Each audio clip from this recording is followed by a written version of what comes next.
There we go. Okay. We good? All right, great. Well, welcome everybody.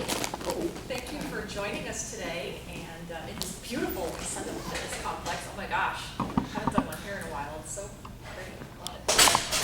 So my name is Emily and I work for MidFirst Bank here on campus. And I have the coolest job with the bank, just straight up. My job is to go around and talk to people about how to manage their money. And I love it because it's a different group every day that I get to talk to. And it's really interesting because it doesn't seem to matter whether I'm talking to like 5-year-olds at a kindergarten or 55-year-olds at a business. Like, we all have questions, you know? And it's not like money is one of those things that like, oh, when I get to a certain age, then I totally have it all figured out. Like, you never have it all figured out. And that's why we can only do the best we can right now, right? So, when I'm talking to people, particularly students, one thing I never hear people say, gosh, Emily, I have so much money, I'm so stressed. No one ever says that, right? It's the opposite problem. It's the opposite problem. So what I want to talk about is those kind of people that got a lot of money all of a sudden, right? So like pretend you won the lottery, okay? Woohoo, right? But what percentage of lottery winners completely waste their winnings within a couple of years? Like plus or minus 50%, what do you think? Plus 50%, right, because zero faith in humanity in the TRIO program today. But you're right, 70%. I mean, that's nuts, right? But not as crazy as this one. This one drives me even more crazy. The percentage of NBA and NFL players that are broke or bankrupt within a few years of retirement, 60%. Doesn't that make you mad? Like, that should make you mad. And the reason this happens is because what? They get all this money, they spend it, and do they ever save it? No. And so what we learn from this is that people with no money skills make bad choices regardless of how much money they actually have. So being rich isn't about just making a ton of money, because there's a lot of people that make a ton of money out there, and they're not rich. They are so not rich, they are broke. They're foreclosing on their mansions, right? Because they never figured out how to do what we're talking about today.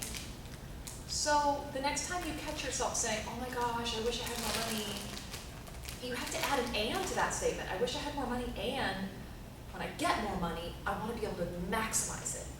I want to be able to maximize it so I really know I'm doing everything I possibly can.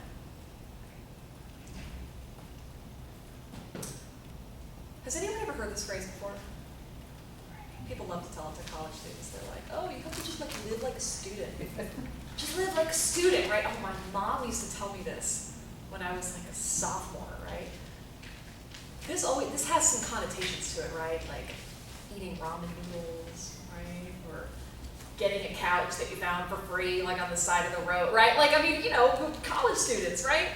And it's a really interesting thing because a lot of people go to college and they try to instantly live like a professional. Why do you think that might be? Because look at some of the college students that you run into out here, right? You look at the stuff they're wearing and the purses they're carrying, and you're like, there is no way you're affording this. Like, just no way, right? But what do? They want to get to college and all of a sudden be like up here. And I figure, look, you got to eat ramen once in your life. I would so much rather it be when you're in school and you're trying to better yourself, right? I'd so much rather it be right now when you're trying to do well by yourself than when you get out, right? And you finally got that dream career, that dream degree, and then you're the one trying to like piece it all together. The way that we're going to do this is create a budget. Now, who in here, do you guys already do a budget? Maybe kind of, sort of, you're okay at it? Sort of, right? What are some of the barriers we encounter when we try to budget? Cost-wise. Yeah, right? Sometimes you're just looking, you know, it takes time, things cost money, you're looking and you're like, I can't make this all work, right? Those of you that budget, do you do it on a computer, do you do it on paper, do you have an app? Like, what do you use? For me, I actually, usually I just shop around, compare prices, and also I keep on my receipts, and I know how much I spend on food every time I come back. There you go, so saving your receipts, and that's a really good way to do it, I like that. because then you don't have to like have a little thing out at the grocery store and you're like, whatever, you just take the receipt, you do it when you get home, right? So that's great. There are 10,000 billion apps that will do this for you, right? I'm an Excel girl, so I just like to have an Excel sheet where I keep track of everything. There's no wrong way to do it. But the first step to making that budget is to have an honest conversation with yourself about the difference between these two things right here. This is a hard conversation, isn't it? I mean, seriously, the needs in college, we're basic. We need tuition, books, food, my favorite of all the needs right there. But then the wants column, that's where we go a little nuts sometimes. And I'm not just talking about college. This is before college, this is after college, this is like all those times, right? Me personally, I am a coffee person. Starbucks, Dutch Brothers, I don't discriminate, it's all good for me, it's all good. Shopping, I am such a shopper. It's bad, it's not okay. Car envy, oh my gosh. You guys ever suffer from car envy? Like whatever you're driving, the person next to you has something nicer, and like all of a sudden what you're driving is just like not even good enough anymore. You know what I mean? And you start to convince yourself that like it's a bad thing, right? And then the gadget people, do you have friends who like buy the newest of every stupid thing, right? And they just won't shut up about, oh, look at the cool thing it does, and you're like, stop, don't care, right? It's so easy to see when our friends or the people around us are overspending, isn't it? I mean, come on, don't we all have that friend where you're like, you, sir, are wasting money right now. But it's so hard to see it in ourselves when we do it. And we all have that thing that is our temptation, right? I mean, we can be honest, who in here has ever convinced themselves that something over here totally belongs over here, right? Don't we rationalize? We are so good at the rationalization. And guys, I'm good. If you're having a problem with this, bring me along on your shopping trip. I can rationalize like any purchase, anything. But the sooner we can get control of that, like I said, that's not even just a college thing, that's an anytime thing. I'm not saying you can never buy these things, but having a really honest conversation with where that line is for you, that's going to be the secret. It really, really is. I mean, it all comes down to choices. It just does, We're choosing to put ourselves through college right now and better ourselves. Well, that's a choice we're making, and you know what? That choice comes with other sacrifices that mean, okay, so maybe we're not living the life that we want to be right now while we're making this choice to put ourselves through school. When you kind of think about it like that, it's like, yeah, okay, I'm doing this. That's a powerful thing, right? Did you have a question? Yeah, when I just want to upgrade my iPhone, I cannot afford the iPhone 6s, but I afford the iPhone 5s for $50. There you go, right? I get a 2 years contract with Verizon. There you go. See, you don't need like the fanciest whatever. Hey, this one makes calls and nobody's dying, right? It's fine, exactly. So it all comes down to choices. Now, we see a lot of choices, let me tell you, at the bank. Because like I said, we work at the MidFirst right across there at the Student Center. And it is really interesting to see some of the college students, especially the freshmen, right? Who are just figuring this out for the first time and might not know all about a bank, right? That it's a financial institution, it's an insured financial institution, which is why it's safe, right? That banks use deposits to make loans, and that's how you're able to get interest on your savings account, right? That's kind of how it works, right? A lot of students might end up getting their first checking account in college, and they have to learn how to budget, right? Something else we see, sometimes students will put all of their money in a checking account instead of a savings account. Is that the best idea? Probably not, right? Because think about it. Think about what they're for. Checking accounts are where you put money that you want to spend. And use the money to pay bills, credit card. That's right. So you put money in your checking account that you want to pay a bill with, that you want to do whatever. You put money in a savings account that you don't want to spend. That's where you start earning your interest. That's where you can save up for something and blah, blah, blah. So if I took all of the money that I have available to me and put it in a checking account, what might I be tempted to do? Withdraw. Spend it, all of it, right? It's just a swipe away, right?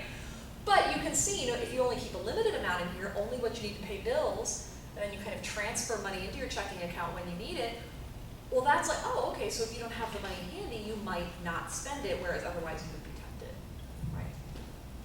There's all kinds of things. There's a thing called a CD, which is like a super savings account, where you can put money in for a specific term, so like let's say 6 months or a year or 2 years, and in exchange, you get more interest from the bank for doing that, right? I think this makes sense.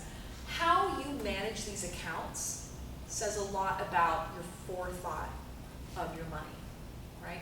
So like, for example, for me, when I was an undergrad, I kind of paid for undergrad with a combination of grants, scholarships, loans, and things. But what happens? They get dispersed in August, right? And then I'm like, okay, I got this money, August, September, October, November, December. It's supposed to last me for 5 months. Well, I don't have that kind of discipline, you know what I mean? So that's where I would really use this to my advantage. I'd put it all in my savings account, and then I calculate it out. I calculated out, okay, this is how much I need for this month, this is how much I need for this week, and I would set up these automatic transfers. I would set it over like, okay, I'm gonna move this money into my checking account every 2 weeks, so that's what I'm spending. And it was really helpful. Does anybody do something like that? I just don't trust myself to have the self-discipline to keep it all. So I was letting the bank help me with that. Another way we really find out if people are, overspending or not is how you manage your overdraft fees. Now, anybody know what an overdraft fee is? Take more than what you don't have. Try to pay what you don't have, right? Exactly. But not from experience, right? Other people. Like, we've never done it. Totally. Back in 2008, Congress has changed laws on overdrafting. Well, it's true, and there's a lot of things, sometimes people have overdraft protection and stuff like that, so you want to make sure you understand how that works at your particular bank. The basic concept is if you try to buy something that's $50 and you only have $25 in your checking account and you swipe it, you don't have that money, right? So you're likely going to get an overdraft fee of like $35 or $40. And if you turn off the overdraft feature, they decline the card. That's right. So there are some things. It's helping you to save money.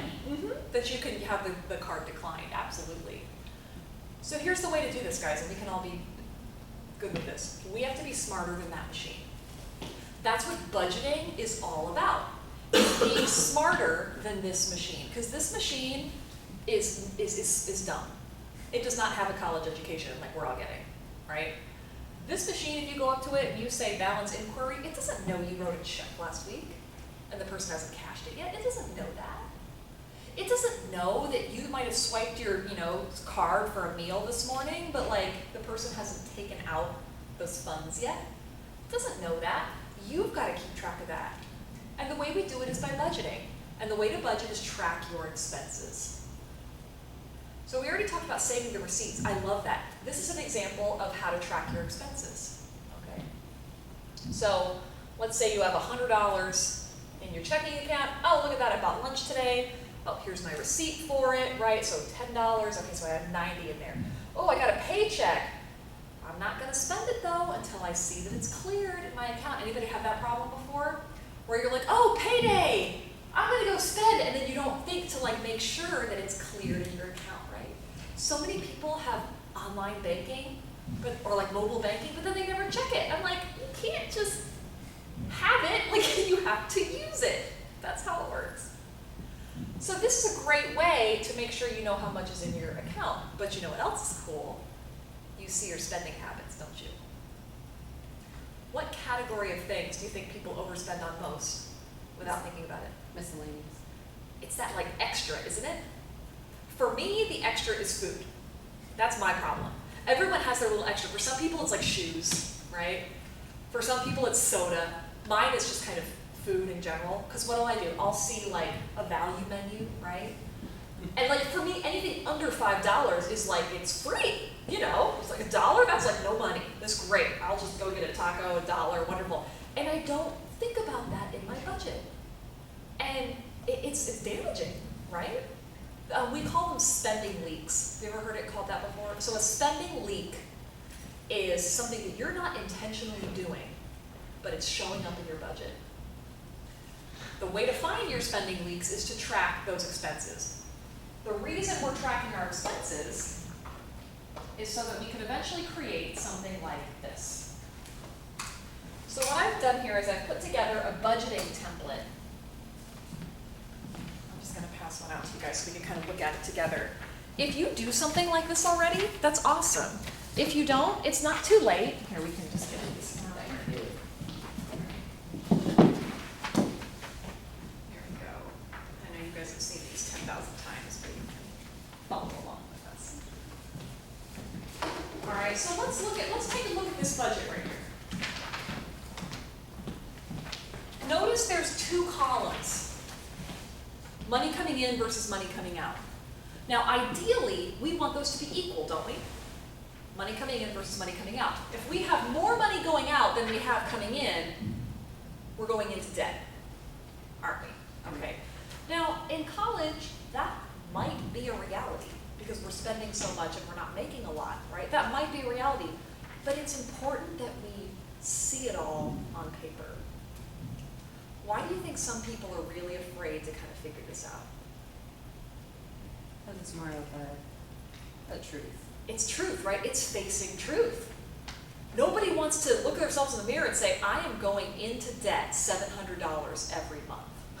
Nobody wants to like own up to that, you know? But I'm telling you, if you know that, if you put it all down on the paper, at least you know, okay, you know what? I'm going into debt X amount of dollars to go to school. That's gonna help me when I'm deciding whether to take out more loans or not. Because I see it, I'm being realistic. I'm not taking the la la la la la, let's do it tomorrow approach to budgeting, right? There's a lot of stuff on here, like I said, some of it might not apply to you. Sometimes the income section might be difficult. Is anybody in here working while you're in school? See, that's the problem, right? Sometimes you don't have this bi-weekly paycheck. So you've got to think, how am I getting my income? Where is my money coming from? Divide it up among the months it's supposed to last, and that's what your monthly income is. You gotta think about it like that. You can't think of it in terms of semesters. You gotta think of it in terms of months, or even weeks. Sometimes months, that might be too long for you, right? If you look at the expense column, there's two kinds of expenses. Fixed expenses and variable expenses. So fixed expenses are things that like you can't really change. So let's look on the expenses here. Can you guys find something that's fixed? A fixed expense that you don't really have control over? Car payment. The car payment, right, you already bought the car, right? So whatever it is, you bought it, okay. Tuition, right? Right. Don't really have control. It is what it is. So we can sit here lamenting about tuition and that's all well and good, but what are some of the ones you could change? What are some of the things in here you have direct control over? Dining out, yeah. You make a choice. Am I gonna walk into Subway today or am I not? For an example, right? What other kinds of things in here are variable? Entertainment, yeah. Am I gonna stream Netflix or am I gonna go out to a movie or, Mill Avenue or we're not on Tempe, wherever we go downtown. I don't know, I'm a Tempe girl. But yeah, those kinds of things, right? Those are where you wanna harness in for your budgeting, those variable expenses. We don't like to look at those because sometimes they're smaller. We look at, oh, well, tuition, that's the biggest one, right, but you don't have any control over that. So let's look at what we do have control over. And tuition, let's be real, sometimes we do have control over that, I look at some students who nobody in here, but who slack off and end up having to take another semester to graduate. I'm like, what are you doing?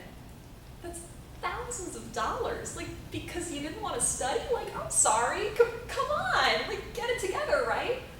So that's what we can do. Yeah, it's out of our control, but we can do our best to make sure we're finishing it in the time that we can. Any questions about this? It's a good budgeting for that. Yeah. People. Yeah. So like I said, guys, if you don't want to use this, if you just want to use it as a starting point, I hope you take it and make it your own, right? Any way that you can. But this is just to show you how you balance it out at the bottom.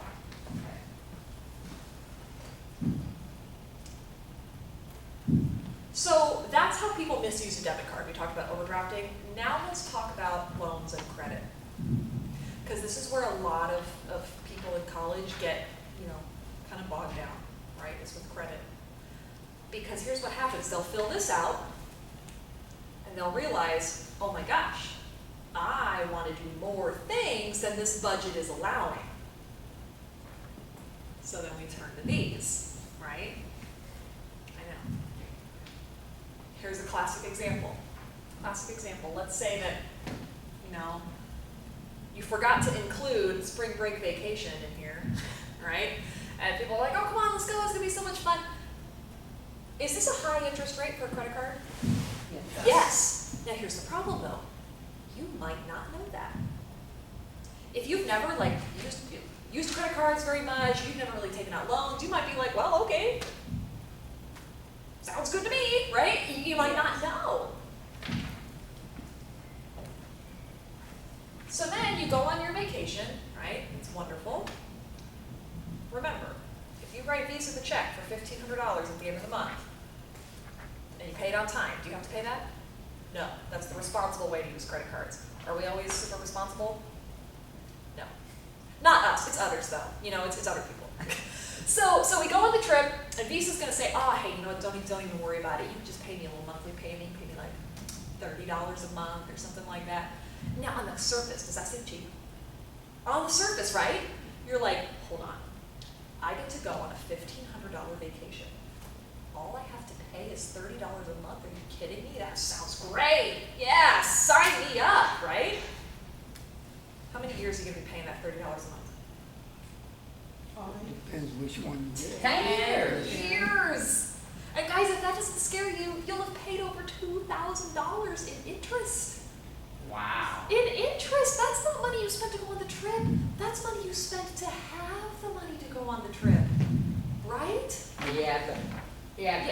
But that's if you forget to pay that month's payment. Sometimes people forget to pay the month's payment and they get Exactly. added more to the next month. Exactly. So this is assuming you make every payment, because sometimes if you miss a payment, well, now you're paying fees too, and Yeah. late charges. I have a question. I was using credit cards to pay for my community college expenses. The reason is from financial aid doesn't cover for my photography certificate.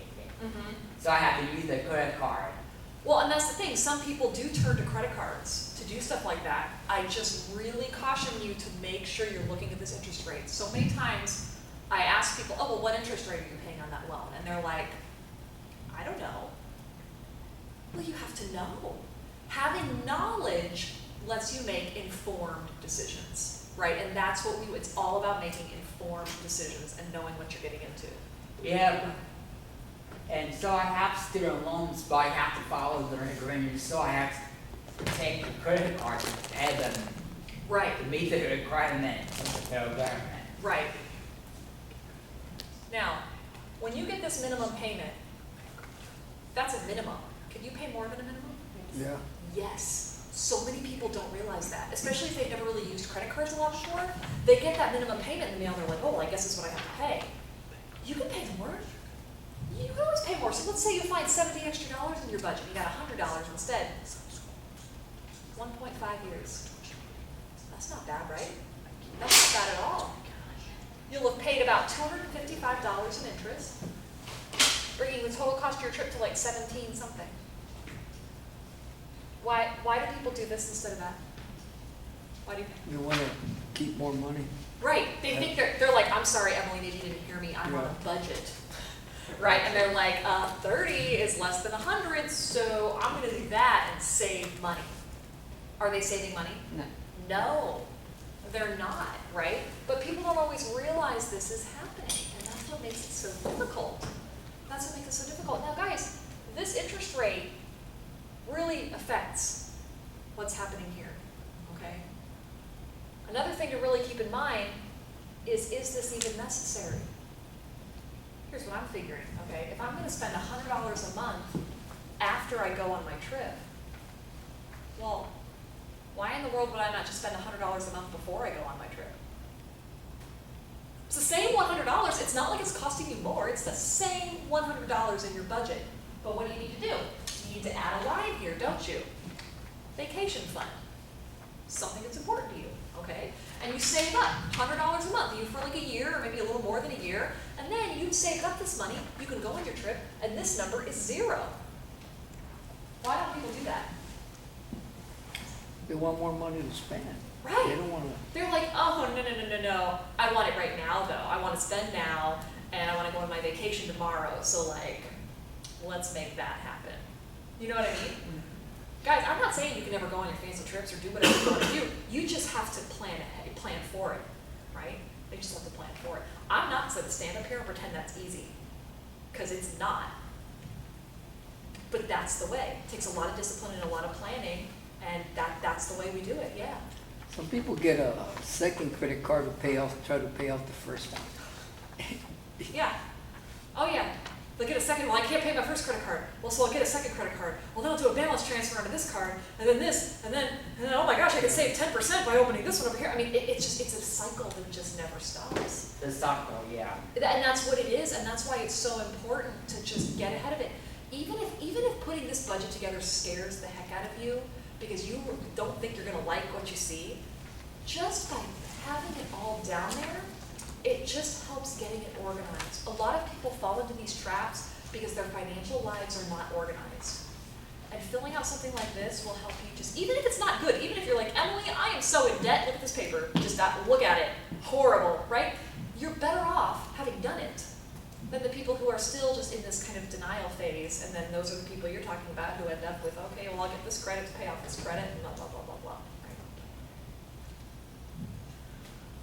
Perfect example of getting talked into stuff, all right? So we're talking about needs and wants, right? Sometimes people get to college and they're like, well, I need a car. Now, that might be true. You might have a job off campus, you might live off campus, whatever.